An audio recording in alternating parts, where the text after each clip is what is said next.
Hello guys, പുതിയൊരു വീട്ടിലേക്ക് എല്ലാവർക്കും സ്വാഗതം. പുതിയ വീഡിയോസിനായി സബ്സ്ക്രൈബ് ചെയ്യാൻ മറക്കല്ലേ. രാവിലെ തന്നെ കോഴിക്കോട് എത്തി. കോഴിക്കോട് നമ്മൾ നേരെ പോയത്, ഒരു ഓട്ടോയിൽ നേരെ പോയത് ബീച്ചിലേക്കാണ്. നമ്മുടെ പ്ലാൻ കോഴിക്കോട് 1-2 സ്ഥലങ്ങളുണ്ട്, അവിടെ ഇവിടെയൊക്കെ പോകണം. പിന്നെ നമുക്ക് മിൽക്ക് സർബത്ത് കുടിക്കണം, പിന്നെ പാരഗണിൽ ഒരു ബിരിയാണി കഴിക്കണം. ഇതാണ് പ്ലാൻ. രാവിലെ കോഴിക്കോട് ബീച്ചെത്തി. കുറേ ആളുകളുണ്ട്, വ്യായാമം ചെയ്യാൻ വന്നവർ, വാക്കിങ്ങിന് വന്നവർ, പിന്നെ കുറച്ച് കച്ചവടം പരിപാടിയായിട്ട് വന്നവർ, പിന്നെ കുറച്ച് കുട്ടികൾ ഇവിടെ ഫുട്ബോൾ കളിക്കുന്നുണ്ടായിരുന്നു കേട്ടോ. ഞാൻ കുറേ നേരം കണ്ടുകൊണ്ടിരിക്കുന്നു. നല്ല രസമുണ്ട് ബീച്ചായിട്ട് ഫുട്ബോൾ കളി കണ്ടുകൊണ്ടിരിക്കുന്നത് കാണാനായിട്ട്. അങ്ങനെ കുറേ നേരം അവിടെ ഇരുന്നതിന് ശേഷം നേരെ ബീച്ചിൻ്റെ സൈഡിലേക്ക് പോയി ഒരു കുറച്ച് ദൂരം നടന്നു. അപ്പോൾ ദൂരെ ഒരു ബോട്ടിൽ ഇങ്ങനെ മീനെന്തോ പിടിച്ചുകൊണ്ടിരിക്കുന്നുണ്ടായിരുന്നു. കുറേ നല്ല പയ്യന്മാർ അവിടെ നിന്ന് എന്തോ കാഴ്ച കാണുന്നു. അവിടെ നേരെ പിടിച്ചു. നമുക്ക് പോകേണ്ടത് ഒരു ഫേമസ് തെരുവിലോട്ടാണ്. നിങ്ങൾക്ക് അറിയാമായിരിക്കും, മിഠായി തെരുവ് എന്ന് പറയും. ഷോപ്പിംഗ് കോംപ്ലക്സ് പോലെ കുറേ ഷോപ്പിംഗ് ഉള്ള സ്ഥലമാണ്. അവിടെ നിന്ന് കുറച്ച് ദൂരമുണ്ട്. ഓട്ടോ പിടിച്ചു നേരെ മിഠായി തെരുവിലെത്തി. ഇതാണ് എൻട്രൻസ്. എൻട്രൻസ് വെച്ചിട്ടുണ്ട്. കുറേ 2 സൈഡിലായിട്ടും കുറേ ഷോപ്സ് ഉണ്ട്.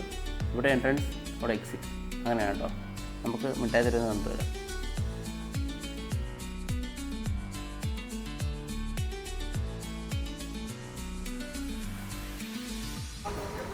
കോഴിക്കോട്ടേക്ക് ഷോപ്പിങ്ങിനായിട്ട് എത്തുന്നവർക്ക് ഇതൊരു കറക്റ്റ് പ്ലേസാണ്. കാരണം എല്ലാ ഷോപ്പുകളും ഒരു കുടക്കീഴിൽ. അപ്പോൾ നമുക്ക് എന്തും ബാർഗിൻ ചെയ്ത് വേണ്ട സാധനങ്ങൾ കറക്റ്റായിട്ട് മേടിക്കാൻ പറ്റും.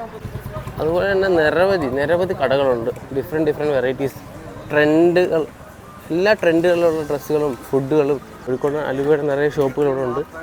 ഇഷ്ടംപോലെ വെറൈറ്റികൾ ഇവിടെ ഉണ്ട്. അപ്പോൾ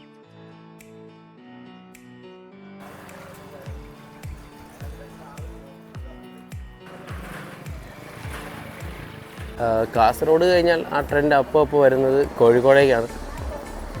ക്ലോത്തിങ് ഇൻഡസ്ട്രിയിൽ തന്നെ ട്രെൻഡ് സെറ്റിംഗ് ആയിട്ടുള്ള ഡ്രസ്സുകളും നല്ല വെറൈറ്റി ഡ്രസ്സുകളും ഇവിടെ നമുക്ക് കിട്ടും. അതുപോലെ ഫുഡ് വെയർ, പിന്നെ ഗേൾസിനുള്ളതും ലേഡീസിനുള്ളതായിട്ടുള്ള ചുരിദാർ, അങ്ങനത്തെ സെറ്റപ്പുകളെല്ലാം ഇവിടെ കിട്ടും.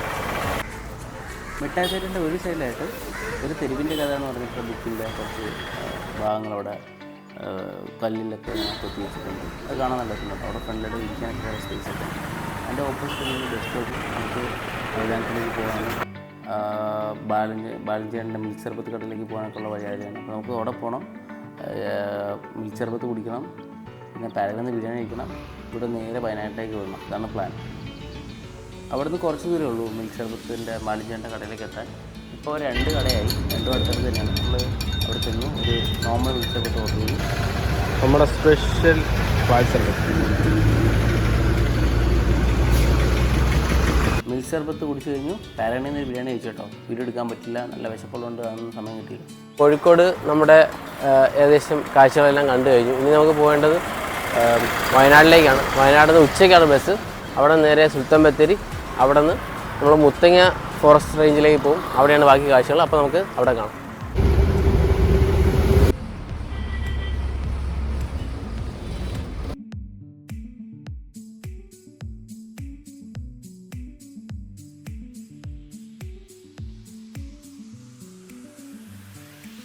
ചുരത്തിൽ നല്ല തിരക്കുള്ളതുകൊണ്ട് തന്നെ ഏകദേശം നമ്മൾ വൈകുന്നേരമായി വയനാട്ടിലേക്ക് എത്തിയപ്പോൾ. വയനാട്ടിൽ നമ്മൾ സ്റ്റേ ചെയ്യാൻ പോകുന്നത് സുൽത്താൻ ബത്തേരിയിലാണ്.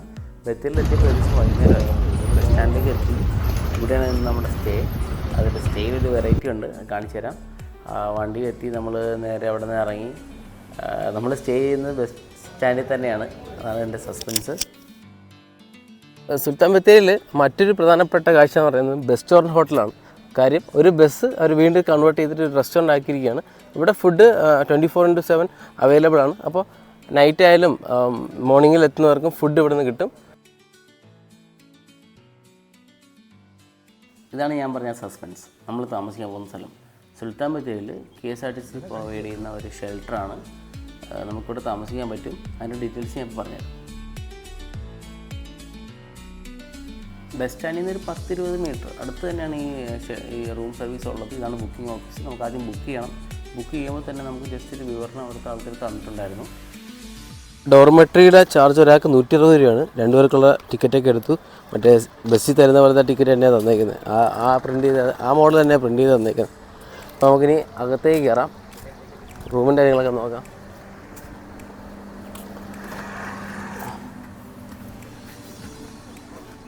AC ആണ് ഗൈസ്, നേരത്തെ പറഞ്ഞ പോലെ AC ആണ്. അവിടെ എഴുതി വെച്ചിട്ടുണ്ട്. പുകവലി പാടില്ല, മദ്യപാനം പാടില്ല, കഴിവതും നിശബ്ദത പാലിക്കുക. പിന്നെ വാട്ടർ ഇതൊക്കെ ഉണ്ട്, നമുക്ക് വെള്ളം കുടിക്കാനൊക്കെ കാര്യങ്ങൾ. പിന്നെ അതുപോലെ ഇവിടെ സോക്കറ്റുകളും ചാർജിങ് സോക്കറ്റൊക്കെ ഉണ്ട്. ഫയർ എക്സ്റ്റിങ്ക്വിഷർ, വേസ്റ്റ് ബിൻ എല്ലാം അവിടെ ഉണ്ട്.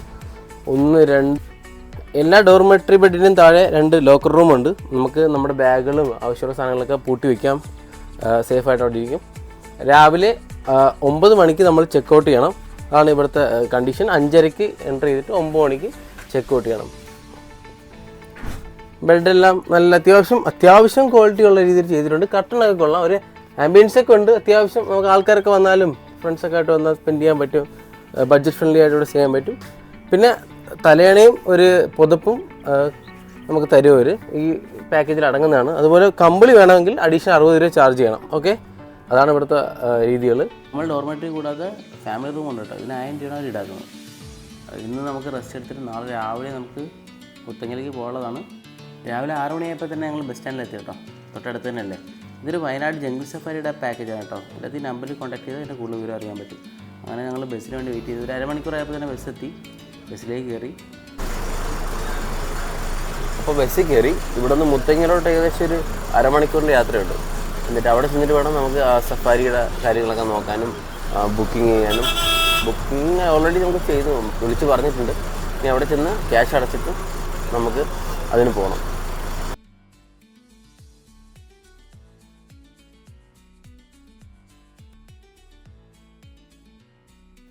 ഒരു 6:30 ഏകദേശം ആയപ്പോഴേക്കും നമ്മൾ വൈൽഡ് ലൈഫ് സാങ്ച്വറിയുടെ ഫ്രണ്ടിലെത്തി കേട്ടോ, മുത്തങ്ങ. ഇവിടുന്ന് വേണം നമുക്ക് ടിക്കറ്റ് ബുക്ക് ചെയ്യാൻ. ഇതാണ് ടിക്കറ്റ് കൗണ്ടർ. അപ്പോൾ ടിക്കറ്റ് അതിൻ്റെ കൗണ്ടർ തന്നെ ഭയങ്കര രസമാണ്, വേഴാമ്പലിലേക്ക് വരച്ച് വെച്ചിട്ടുണ്ട്. ഇതാണ് നമ്മുടെ മുത്തങ്ങയുടെ എക്കോ ടൂറിസത്തിൻ്റെ ടിക്കറ്റ് റേറ്റ് വരുന്നത്. അഡൽറ്റിന് 300, അഡൽറ്റ് ഫോറിനർ ആണെങ്കിൽ 600, ചൈൽഡ് ഇന്ത്യക്കാരനാണെങ്കിൽ 150, സ്റ്റുഡൻറ്റിന് കുറവാണ് കേട്ടോ. പിന്നെ ഇതാണ് പാക്കേജുകളും ബാക്കി ക്യാമറയ്ക്കുള്ള വീഡിയോ ക്യാമറയ്ക്കുള്ളതും ഡോർമെറ്ററി എല്ലാം അവൈലബിൾ ആണ്.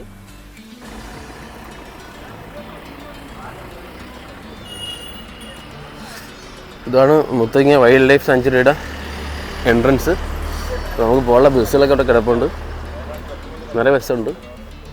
അപ്പോൾ മരത്തിൻ്റെ മുകളിലൊരു പുലി ഇരിപ്പുണ്ട് കേട്ടോ. ബസ്സിൽ ആദ്യം തന്നെ കയറി ഞാൻ സൈഡ് സീറ്റ് പിടിക്കും കേട്ടോ. ആൾക്കാരൊക്കെ ഫുള്ളായപ്പോഴേക്കും കേട്ടായി.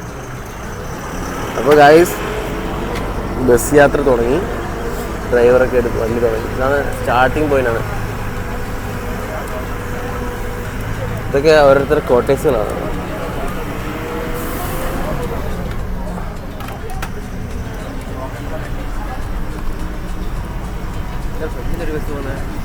ഒരു സൈഡിലൂടെ കിട്ടിയ നല്ലതായിരുന്നു അല്ലേ, കുറച്ചൊരു ബിറ്റ് ഫ്രണ്ട് പോയി മതി.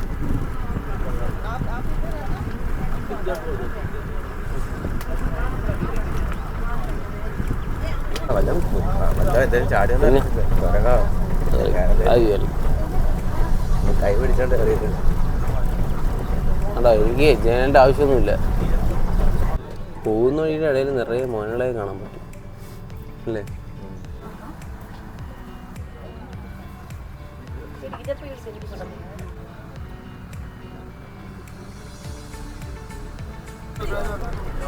കാട്ടുപോത്താണ്, കാട്ടുപോത്ത്.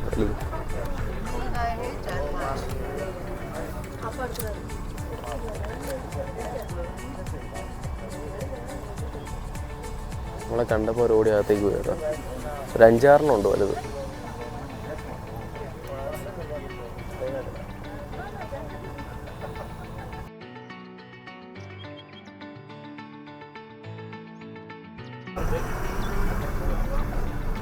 മനോഹരമായ കാടുകളാണ്.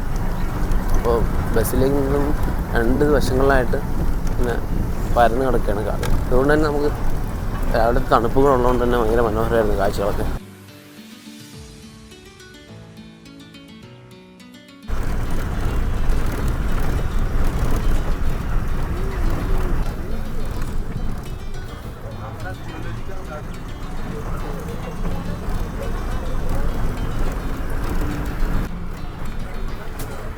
നമ്മളിപ്പോൾ കാട്ടിൽ കൂടെ വന്നിട്ട് ഒരു മെയിൻ റോഡിലേക്ക് ഇറങ്ങുവാണ്.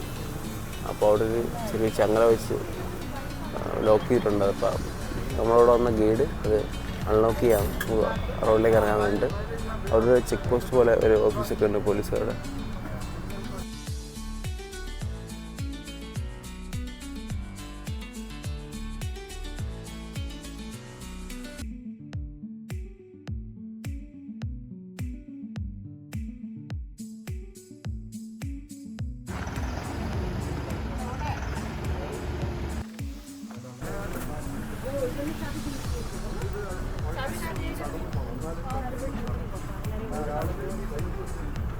ആളുകളെല്ലാം ഇറങ്ങിയപ്പോൾ വണ്ടി പോയി.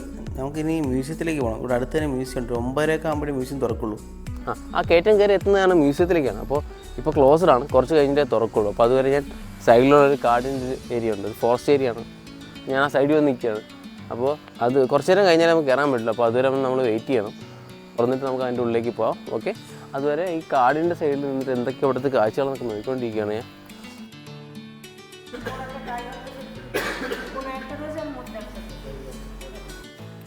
മ്യൂസിയം തുറന്നു. മ്യൂസിയത്തിൻ്റെ അകത്തേക്ക് കയറി. കുറേ ഡീറ്റെയിൽസ് ഉണ്ട് കേട്ടോ. ബേഡ്സ്, റെപ്റ്റൈൽസ്, അനിമൽസിൻ്റെ എല്ലാത്തിൻ്റെയും കുറേ വിവരണങ്ങളും ഇവിടെ നമ്മുടെ വയനാട് കാട്ടിലുള്ളതും മുത്തങ്ങയിലുള്ളതും എല്ലാത്തിനും ഒരു വിവരണങ്ങളൊക്കെ ഉണ്ട്.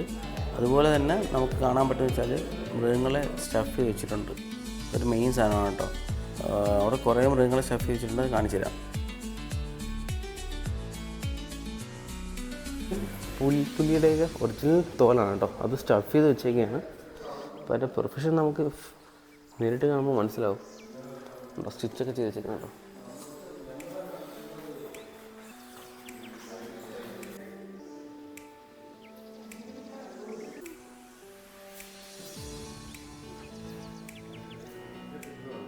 ഫിൽറ്ററിങ് അല്ലേ, വെള്ളം ശുദ്ധീകരിക്കുന്നതാണോ അത്?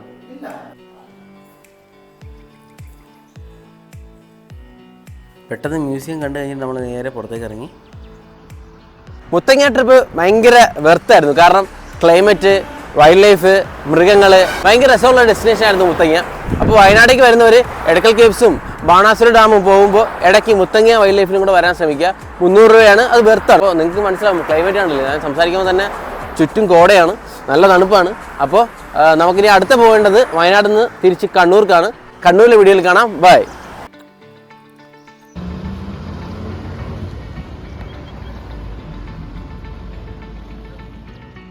ചാനൽ സബ്സ്ക്രൈബ് ചെയ്താലും സബ്സ്ക്രൈബ് ചെയ്യുക, ബെൽ ബട്ടൺ കൂടി ക്ലിക്ക്. Thanks for watching.